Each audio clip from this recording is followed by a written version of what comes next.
Hey there, y'all.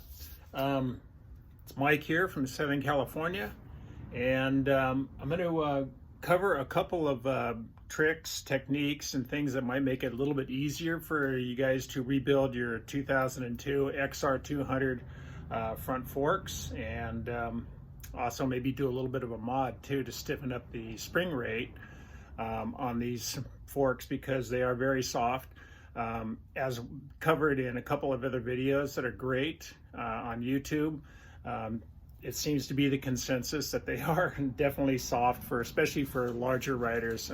Myself being 6'5", well over 200 pounds, it bottoms out very easily. So the tricks are, and I'm not going to go into a complete rebuild on the forks because there's some great videos already out there, very well done. This is just some little tips that I kind of came up with that might help you get these apart and get them back together. So the main thing was, once you take the top cap off the fork and you're disassembling, you pull your springs out.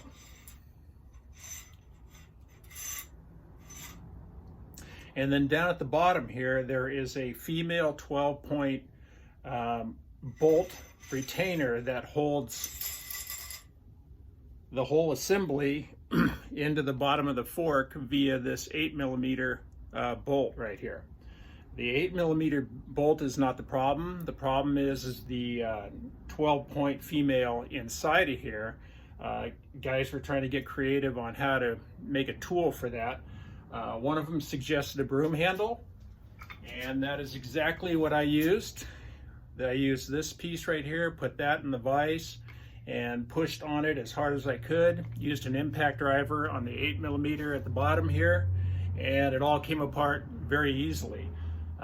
Putting it back together, tightening it up, was a little different story. It started to spin on me. So once I had it apart, I wanted to see if there was a way to make a tool easily, and there is.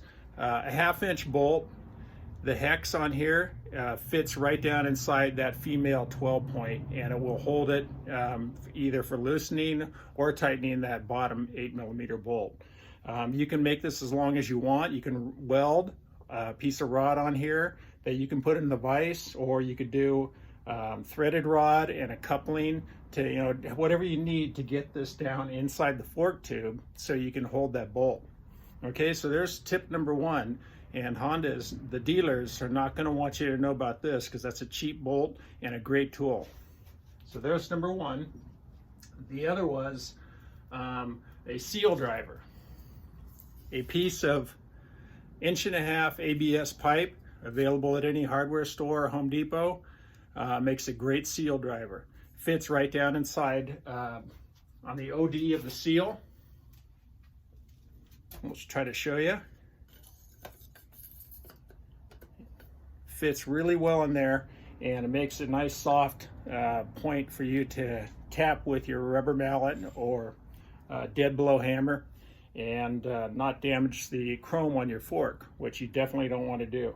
So you can make this piece as long as you need. Get a two-foot piece that would easily slide down, cover this entire fork even when it's compressed, and drive your seals in. So there's another tip. This was $1.39 at Home Depot, so super cheap. Great way to get that seal in there. Last thing I'm going to talk about was a modification that one of the videos came up with, and it was to increase the length of this top tube, which basically just sits right underneath your top cap and compresses the spring, puts a little bit of a preload down inside the fork. His idea was to put a piece of plastic PVC, 3/4-inch PVC inside this tube and make it stick out 1.25 inches longer, which would give you increased preload. Sounds like a really good idea to me. Probably stiffen up the front forks on this bike a little bit, which would be great. I didn't like the idea though of PVC being in there in case it might fracture, chip, or have an adverse reaction to fork oil. I didn't know, but I figured might be a little bit better way to do this. And this tubing is exactly, the stock tubing is exactly 1 1/8 inch in OD. So very easy to find that piece of 1 1/8 inch OD tubing. I was able to get this at the local metal yard, Industrial Metals. I got a 3-foot piece for $5 in the remnant pile. And this right here is now 1.25 inches longer than the stock. So that's just going to sit down inside the fork.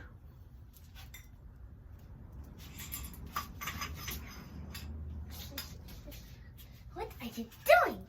Oh, now my daughter just joined me.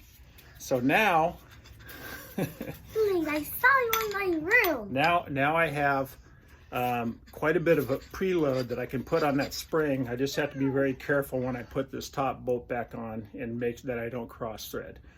Okay, so that is going to be my increased preload, and the other tips that I covered hopefully will work out very well for you. And I guess that's about it for now. You guys have fun rebuilding your 2002 XR200 forks, and I'm going to get back to it with my daughter. Say goodbye.